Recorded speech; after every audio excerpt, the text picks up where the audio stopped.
I'm David Locke, and this is my blog, Boots and Bow Ties, and today I'm going to talk to you about making a layered bed. This is what I call the Pottery Barn bed because it's oftentimes what we see in the Pottery Barn catalogs that looks so very layered. This is actually a bed I created for my mother at my mother and father's house. This is my mother's bed. And one of the things that I'll start with first is the good old-fashioned bedspread. I like a quilted bedspread, and you can see we chose to do this with just a very neutral tone that matched her walls. Then I'll do a duvet cover that I'll fold in thirds and place that at the foot of the bed. And so I had a firm in High Point to actually sew this for me, but I did a blue velvet on the back so it's reversible, and then a print on the front which we then repeated on her window treatments. Then to create all of this layered look, we did a pillow tuck, so her actual pillows that she sleeps on tucks in behind these. Then we did these really large king shams in a print, then found another print that we did the standard shams in, and then we found this heirloom pillow. This was actually my grandmother's, and it is a silk pillow from Thailand that we put on the front. So again, creating that layered effect by having a bedspread, the duvet cover folded, and then at least 3 different sizes of pillows on the bed. Here's another bedding ensemble I created. This one is actually for my father at my mother and father's house. And again, it uses that same layering technique. We've started with a bedspread. This case, it's a little bit more geometric, a little bit more masculine. Then I've done really large Euro shams in the same color, and those are dark gray. Then I did a large blue Euro sham that's a little bit smaller. And then one of the things I love to do is use an accent pillow. So this is an embroidered pillow from India. And this is by a firm that I work with called India's Heritage. And all of this is created in India. And then I used a large blanket that we then throw at the foot of the bed over top of his duvet in this sort of modern flame stitch.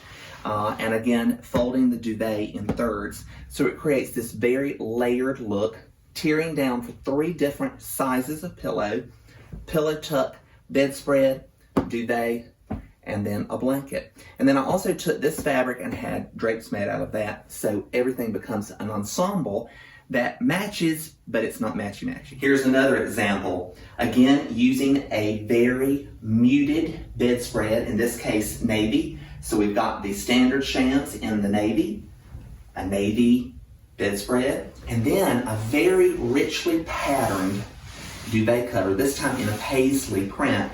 And this is actually from Pottery Barn. Then we've used the Euro shams that match, and then we've thrown some accent pillows on. Another thing that's really great to do is bring in blankets. So you can see this is a vastly different pattern, but it still would work well in the room to introduce a little bit more pattern. And then doing things that create a little bit more softness, like bringing in a really fun coverlet that pulls in the totes that we find in the duvet cover. So this is just another example of how you can begin to layer. And one of the things to remember is that rule of 3s that I've taught you before. Take a pattern and repeat it 3 times in 3 different ways. Take 3 colors, repeat them 3 times in 3 different ways. And then introduce some variety as well within your design. And it will create a cohesive design that matches, but again, it's not matchy-matchy.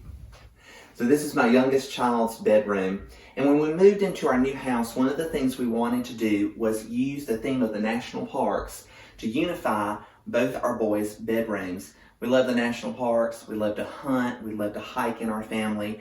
And so I found this great bedspread that is by a company in Kentucky, and it has mountain themes. And so my youngest child's room became a little bit more mountain, water, lake themed.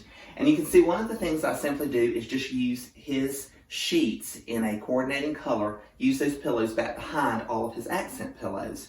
And then we've even used stuffed animals that have the same theme that we've gotten in national parks, things that look a little bit Native American, and again, things that even call back to his wall hangings on the bed. So the bed really helps to unify the whole design.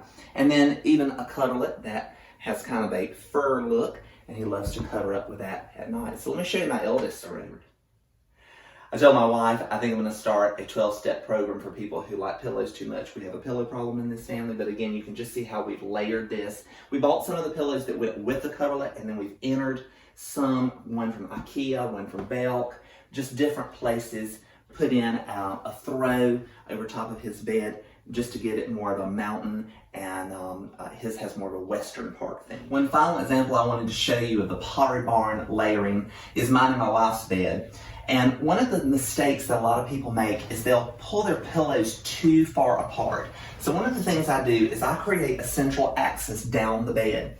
One of the other things we've done is we've actually used our sheets. So our king pillows and standard pillows that are in a coordinating sheet with our embroidered bedspread, then just simply a white duvet. Then we also have a pink duvet and pink shams, because my wife loves pink, that we can change out. And then we've just incorporated some different accent pillows. And one of the ways that you can also customize things, this is just a pillow I bought at Pottery Barn, and then I had our monogram embroidered onto it. So that's a great way to make your bed very custom. The other thing you can see, I've made sure I've used different colors, different textures, and different patterns so that, again, it is unified, but it's not matchy-matchy.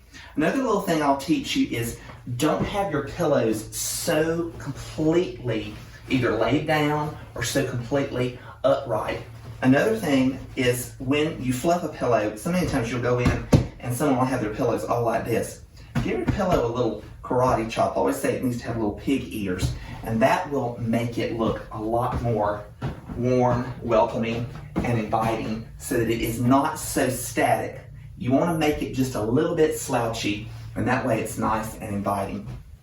Hope you've enjoyed learning about bedding, and I hope this has inspired you to make your bed more inviting. If you haven't already, subscribe at bootsandbowties.com.